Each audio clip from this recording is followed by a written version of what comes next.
நான் ஸ்கூல் படிக்கும்போது ஈவினிங் ஏதாவது ஸ்நாக்ஸ் வேணும்னு கேட்டாலும் சரி, இல்லை யாராவது சொந்தக்காரவங்க திடீர்னு வீட்டுக்கு வந்துட்டாலும் எங்கள் அம்மா வீட்டில் இருக்க இட்லி மாவை எடுத்து ஒரு 10 நிமிஷத்தில் இந்த போண்டா செஞ்சு கொடுப்பாங்க. இன்னுமே எங்கள் ஊர் பழனியில் தெருக்கடைகளில் இந்த அரிசி மாவு போண்டா கிடைக்கிது. இந்த மாதிரி போண்டா உங்கள் ஊர்லேயும் கிடைக்குதா? அது எந்த ஊர் அப்படிங்கிறதையும் கமெண்ட் செக்ஷனில் சொல்லுங்கள். இந்த போண்டா செய்கிறதுக்கு 2 கப் அளவு இட்லி மாவு பொங்கன மாவு எடுத்துக்கோங்க. பச்சை மாவு எடுத்திங்கன்னா போண்டா வராது. இப்போ அதோட வெங்காயம், பச்சை மிளகா, கருவேப்பிலை, மல்லித்தலை எவ்வளோ தேவையோ அந்த அளவுக்கு சேர்த்துட்டு இதோட 1 டேபிள் ஸ்பூன் அளவுக்கு நல்லா ஃபுல்லாக 1 டேபிள் ஸ்பூன் அளவுக்கு அரிசி மாவு சேர்த்துக்கலாம். அதோட 1/4 டீஸ்பூன் பெருங்காயம், 1/4 டீஸ்பூன் நம்ம ஆப்ப சோடா சேர்த்துக்கோங்க. இப்போ இதில் நான் உப்பு சேர்த்தல. நான் இட்லி மாவுலேயே உப்பு சேர்த்துருக்கேன் அப்படிங்கிறனால நான் உப்பு சேர்த்தல.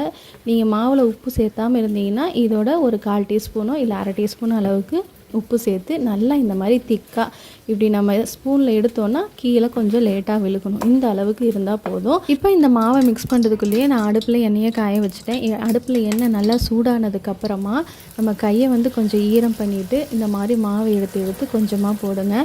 நல்லா எண்ணெய் காஞ்சதுக்கப்புறமா போடணும்.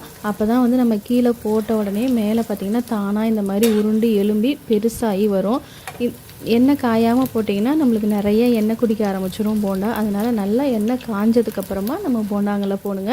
அதே மாதிரி ஃப்ளேம் பார்த்திங்கன்னா மீடியமோட கொஞ்சம் ஹையாக வச்சுக்கோங்க. ரொம்ப ஹையில் வச்சிடக்கூடாது. மீடியமோட கொஞ்சம் ஹையாக வச்சிங்கன்னா 5 நிமிஷத்தில் 2 பக்கமும் திருப்பி போட்டு எடுத்திங்கன்னா சூப்பராக அருமையாக மேலே நல்லா கோல்டன் ப்ரௌனில் கிறிஸ்பியாகவும் உள்ளே நல்லா சாஃப்டாகவும் இருக்கும். இது டீயோட சாப்பிட்றதுக்கு செமையாக இருக்கும்.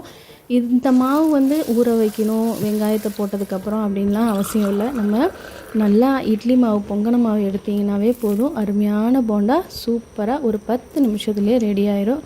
கண்டிப்பாக இந்த போண்டாவை நீங்களும் ட்ரை பண்ணி பாருங்கள். ட்ரை பண்ணி பார்த்துட்டு உங்களோட ஃபீட்பேக்கை கமெண்ட் செக்ஷனில் சொல்லுங்கள். இன்னொரு இன்ட்ரெஸ்டிங்கான வீடியோவில் உங்கள் எல்லாரையும் சந்திக்கிறேன். Take care. பை.